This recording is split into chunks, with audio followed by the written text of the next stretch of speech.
Yep, typical day in the life of L5P ownership. Fucking shitty. Oh, that is...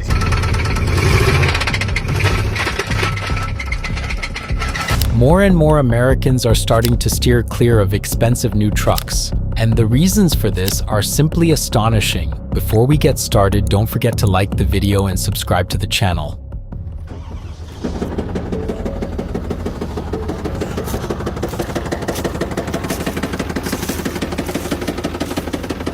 $10,000 miles on her, bro. Fucking shitty.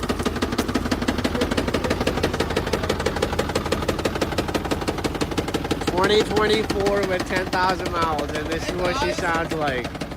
Is this how my Power Stroke's supposed to sound like? Yep.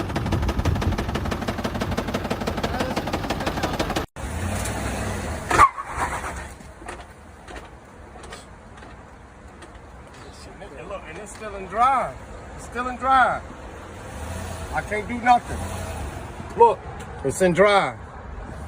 I can't do nothing. And you see the RPMs going up, I can't do nothing. And it's in drive. All right, here we go again, guys. Can't make this up. I'm driving home. I'm going down Pooler Parkway, and this truck just stops working. So I was driving my truck, and the engine light came on, and I just lost all my forward propulsion. That's the same thing that happened before they addressed this recall and rebuilt this engine. And I had to coast into this side road. And when I try to start the truck,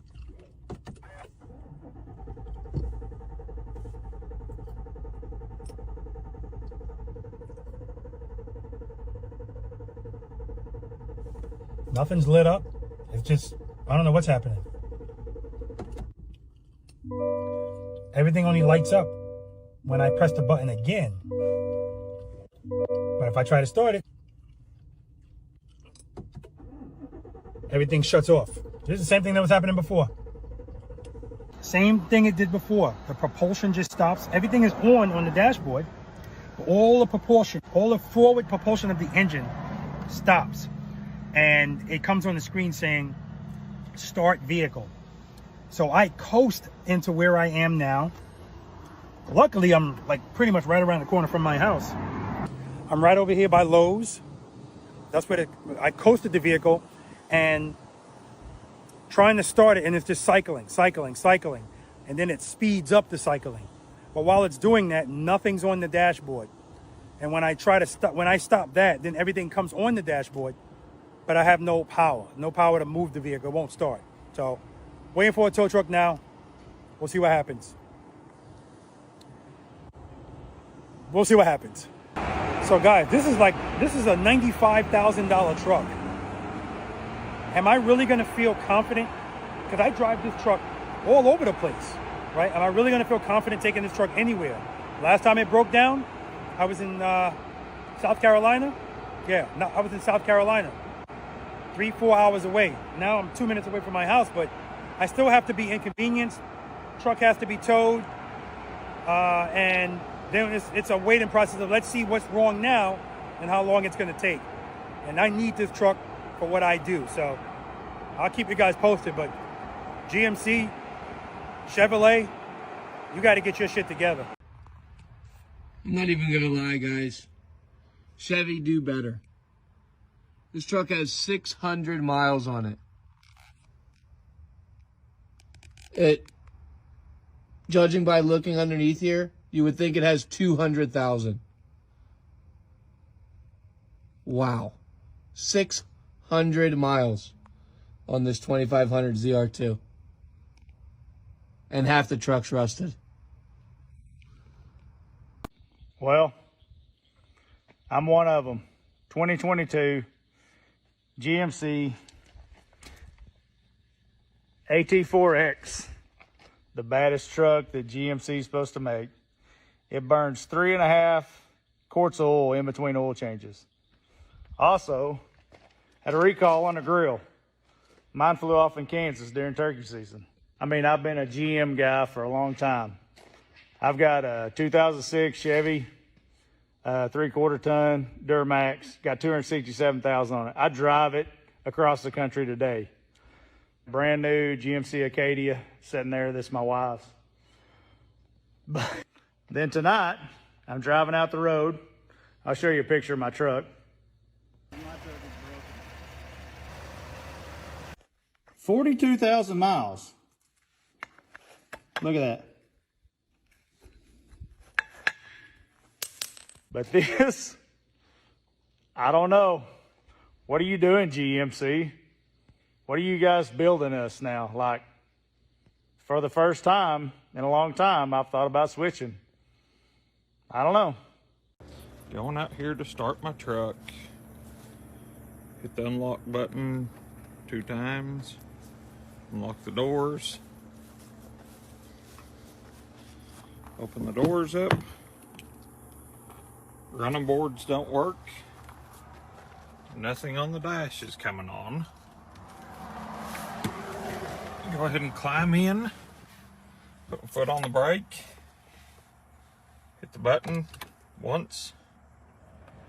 Things come on. My backup camera comes on. None of this lights up. Hit and hold the start button. Absolutely nothing works. Nothing works. Turn it off. Get out. Lock the doors. Try the remote start. Doesn't work either. You buy a new car for $100,000, hoping to just drive it and have zero problems. And literally right away, issues start popping up. These new trucks are absolute madness. GM just announced the stop sale on all the 6.2 liters, and this man made it to a whopping 12,000 miles, which is crazy. But I want you to take a listen to this.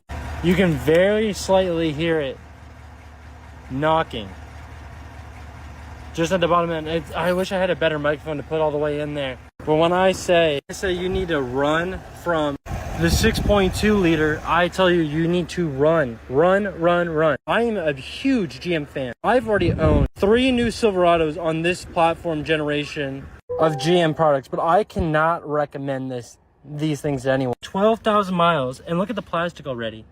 It's that scuffed up just getting in and out of the car. I get it, like you could say that's the owner's fault for scuffing the car and stuff like that, but it's all these plastic, the cheap carpet. I mean, look at this. Like, it's literally like, this is what used to line the bottom of trunks. This is now the carpet throughout your whole car, and this is in a $100,000 Cadillac. I guess the only good news is if you can afford one of these, I guess you can afford to be without a car for a little bit once the engine dies. But if it's not the 6.2 blowing up, it's not the 5.3 dropping lift, it's not the 2.7 having total engine catastrophic engine failure, and it's not the diesel blowing up on itself too. What engine does GM make that's worth anything anymore? You literally have to go to a 2500 and get the 6.6, and I still feel like you're playing there. On my tailgate, no matter what I do, this thing is closed.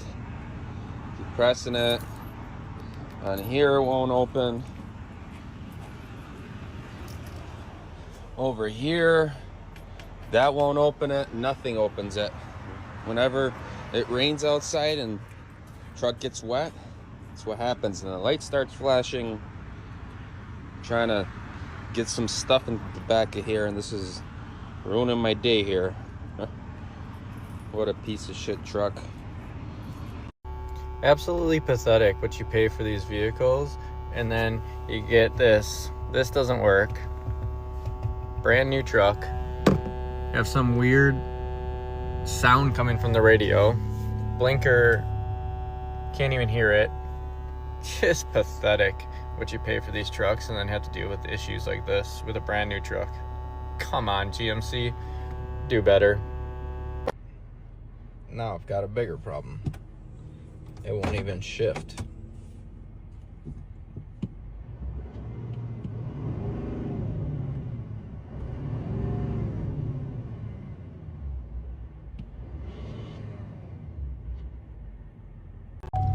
Oh no! Well, boys, we might have just cooked the old L5P. As you can hear, this unit is just dinging away in the background, and we got a low fuel pressure or low oil pressure light and no oil pressure to go with it.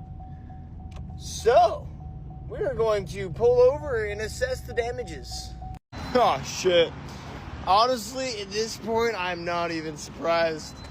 That is... that is not good. Oh my gosh, we're leaking so much fluid. Everything, something quite literally exploded. Oh, this is so not good. Maybe we'll pop the hood. It's smoking bad. Oh, brother.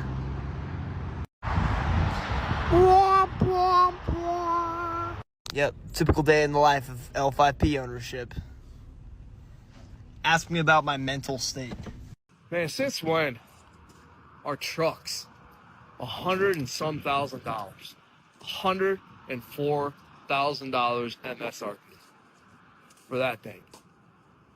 I got it for like 12 grand off because dealerships are desperate to sell shit right now.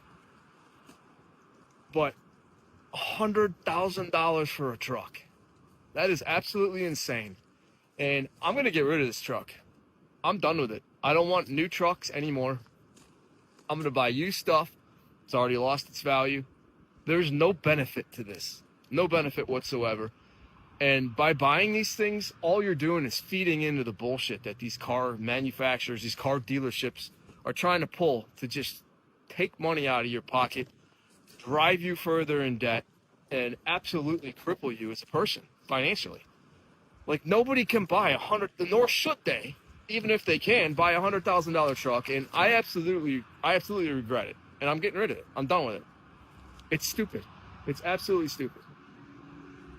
I'm returning this truck. I don't like it anymore. The fuel consumption and the price of the gas. Why didn't you guys tell me that it was going to be so expensive to operate? I am not happy. I'm bringing back the vehicle. You bought the F-250? Yes, that's the one. The diesel, right? The beast. Yes. I need to return it, refund it, trade it in, something. Unfortunately, you can't just return vehicles. There's no cooling off period, or at least there's not in Georgia, especially that it's been almost 4 months ago. I'm sorry that you don't like the vehicle, but when I was talking to the salesperson the day you bought it, he said that you were through the roof with happiness. I am not happy. I'm bringing back the vehicle, dropping it off in the lot, and be done with it. I'm really sorry to hear that you're upset with it. Gas prices are high right now, man. They are so high, but we didn't know that they were going to go up to $5 plus a gallon. I'm not saying it's your fault. I'm saying that with y'all's experience in selling vehicles, that could have been brought up to my attention. So you're saying that we shouldn't have sold you this truck? All I'm bringing to your attention is that the salesman did not bring up that point for me to take in consideration. Right, but it is a F-250 diesel. Big trucks take a lot of fuel. Regardless of all that, I still don't want it, and I'm dropping it off. I would highly discourage you from doing that. You have a great interest rate, which means that you have great credit. We don't own that vehicle anymore. Your bank does. So if you drop that vehicle back off at this lot, it's going to just sit here until that bank comes and picks that up due to a repossession. And that repossession is going to go on your credit. And if you get a repo on your credit, this is one of the hardest things to get off of there. They're usually on there for somewhere up to 7 years. If this was me, I would never do that. I just don't think that that's the right play here because you are going to decimate your credit. What do you recommend in my situation? If it was me, I'd keep it for 2 years. Keep paying down on it. Any extra money that you can throw towards the principal balance of the loan, I would do that. That will give you the ability to help you trade it in sooner. If you tried to trade it in right now, I think that you'd be really, really upset because you're going to have some negative equity there due to depreciation. Okay, I will take that in consideration and move forward. Okay. Again, I'm so sorry that you're not loving the vehicle, but if there's anything I can do for you in the future, you do not hesitate to call me. I understand. Thank you so much. We'll talk to you soon. So I started looking at pickup trucks online because my truck has like over 200,000 miles on it. And why the fuck are trucks $100,000 for a new one? I mean, I bought mine 8 years ago for $40,000. You tell me, what the fuck is $100,000 on a truck? It's gonna be scrap metal in 20 years. It's not a fucking house. This whole place is getting ridiculous, out of hand. Can't fucking stand it anymore. You want to know how expensive new Fords are? This is a Lariat F350. Yes, it is a dually. It's a Lariat. It is still $92,000. Holy moly. and then wonder why these things are not selling. They're just sitting here. Look at that, just collecting dust. Wow, it doesn't even give you bed liner for $92,000. So you still have to bed line the bed. $89,000. It's not a dual. It's still an F-350 Lariat. This is funny as can be. No fender liner at all. Also, no bed liner.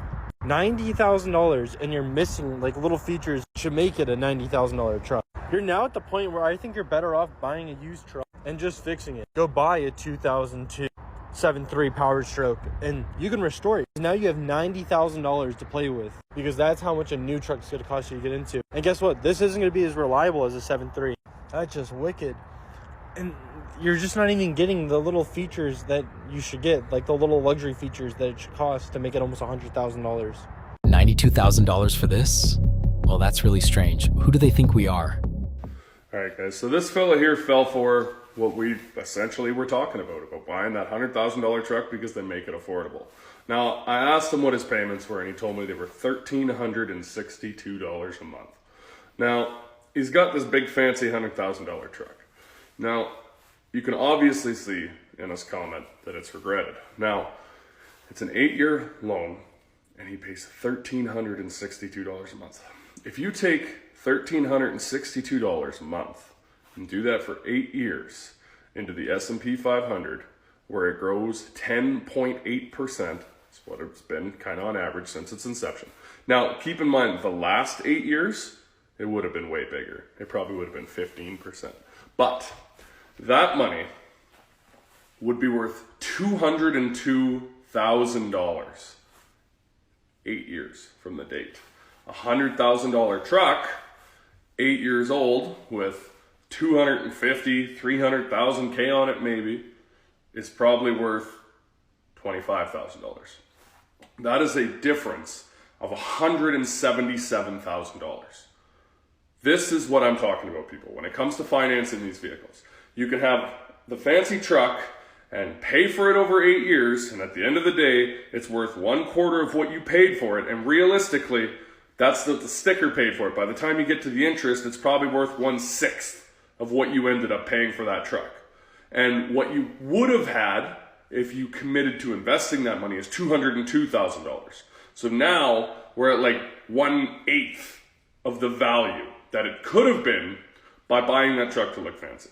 Now, this fella obviously is learning the lesson the hard way, but it's a lesson that sometimes when we learn these lessons the hard way, we never make those mistakes again. Don't make this mistake. Don't do this. Do the investing. Dad, what's wrong with your truck?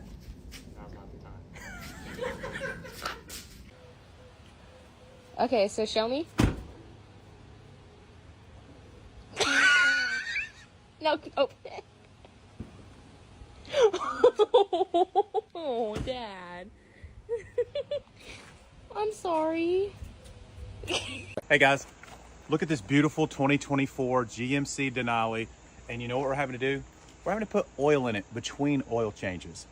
It doesn't even register right now. We're only about 5,000 miles into an oil change. Now, these modern engines supposedly go 7,500, 8,000 miles between oil changes.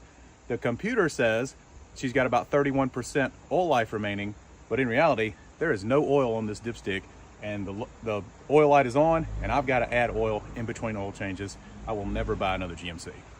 What's even more fun is the general manager at Hayward Allen GMC in Athens, Georgia. I won't mention his name. You can look him up. He's telling me this is normal. They just burn oil, a half a quart every 1,000 miles. Now, if these things are supposed to last 7,500 to 8,000 miles between oil changes, that math ain't mathin'. And right now there is no oil on that dipstick, so I'm gonna have to add a quart in between oil changes. Ridiculous. One thing you can't call him though is a liar, because he ain't lying. How in the hell are y'all buying these new trucks? We went shopping the other weekend and the salesman tried to open his door and I caught a glimpse of the sticker. I said, what the fuck does that say? I slammed the door back shut, $92,000. I said, what in the hell? He said, what are you looking for? I said, I'm looking for wherever the hell it is you lost your damn mind. I'm leaving. I drive a 2011. It's got AC and shit. It leaks some oil, but all good trucks do. He said, were you wanting to trade that truck in? I said, I bet you'd like that. Hell no. I said, me and paid for? are going to keep on keeping on, big dog. Because that can never be me, $100,000 truck. What the hell are y'all doing? My 2026 F450 I just bought is unfortunately turning out to be a straight up lemon. Now, it started off when I just barely bought it. The TPMS light turned on, not a huge deal. Then the headlights started leaking, the fog lights started leaking, both the mirror lights started leaking. Now, these are vented headlights from Ford, but they're not supposed to leak water into them. After that, shortly after, about 1,500 miles in, the Apple CarPlay stopped working, cannot get it to work. There is constantly lights on the dash, like the pre-collision assist, the like hill descent stuff. There's like 3 lights on the dash of just random lights that pop on and stay on. Heads-up display in this thing works about 50% of the time, which just really sucks because it is a super nice truck, but just at the end of the day, it's turned out to be complete lemon. And to top it all off, I think the transmission is going out. Whenever I shift this thing from 3rd to 4th gear, or whenever it shifts itself from 3rd to 4th gear, it almost seems like it flare shifts, which leads me to believe the trans is unfortunately, I think, going out. But if you want to see everything wrong with this truck and just us going through the whole entire thing and what we're going to do about it or possibly replace it with, the new YouTube video is live. Go check it out on my YouTube channel. And yeah, it's sad. My truck might look really nice and expensive, but I'm here to tell you it's the biggest piece of shit I've ever owned in my life. And also the most expensive, funny enough. It's just a warning to all those women and men that want to buy like the Denali's and the Suburbans and everything else. They have the same transmission as my truck. This is a 2019 GMC Sierra Texas Edition. Transmission went out at 80,000 miles. Hey, was past my warranty, so that's cool. Fast forward, we're now at 91,000 miles and it's going out again. It means in the last 6 months, by the time I go take it to the shop to get like diagnosed and have to go through the whole process of getting a new transmission again, I will have replaced the transmission twice. Explain this to me, GMC. How are you going to charge people this much money and you have not done anything to your powertrain in years? And statistically, people are going through transmissions left and right. Want to talk about a money racket? That. In these bougie ass vehicles that are super nice on the inside, but their drivetrain is shit. And also, funny enough, it's actually worth less than what I owe on it, so I'm stuck with it. I'm stuck with this thing. She's pretty. Runs like shit, though.